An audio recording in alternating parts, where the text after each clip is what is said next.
আসসালামু আলাইকুম। আগামীকালকে পবিত্র জুমার দিন, সবাইকে জানাই জুমা মুবারক। আর একটা জিনিস হচ্ছে কি, মানুষ হচ্ছে নগদ মালে বিশ্বাসী, বাকিতে বিশ্বাসী না। হ্যাঁ, যেমন জুমার দিন মনে করেন প্রথম যে মসজিদে যাবে সে হচ্ছে একটা উটের সোয়াব পাবে, একটা উট কুরবানি দেওয়া সোয়াব পাবে। সাধারণত মনে করেন আমার মতো সলিমদ্দি কলিমদ্দি আমরা তো মনে করেন কুরবানি জীবনে দিতে পারবো কিনা আল্লাহ পাকি ভালো জানে, অন্তত এত বছরে তো পারলাম না।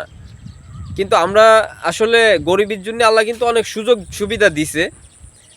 আমরা যদি সবাই একটু আগে আগের যাই তাহলে কিন্তু সোয়াবটা একটু বেশি পাই।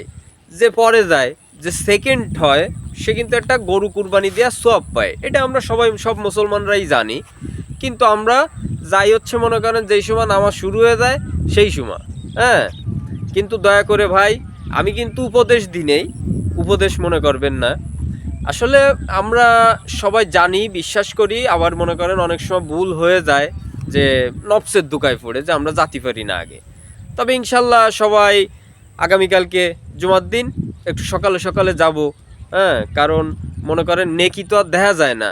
হ্যাঁ, নেকি দিয়ে বেচা কিনা হবে হচ্ছে কিয়ামতের মাঠে। আর টাকার খেলা হচ্ছে দুনিয়ায়।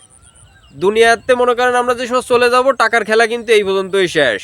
আর যে জায়গায় সারা জীবন আজীবন থাকতে হবে, যেখানে কোনো মৃত্যু নেই, হ্যাঁ, সে জায়গার কামাই নিয়ে আসলে আমরা ব্যস্ত না। তবে ব্যস্ত আমাদের হওয়া উচিত। আল্লাহ হাফেজ।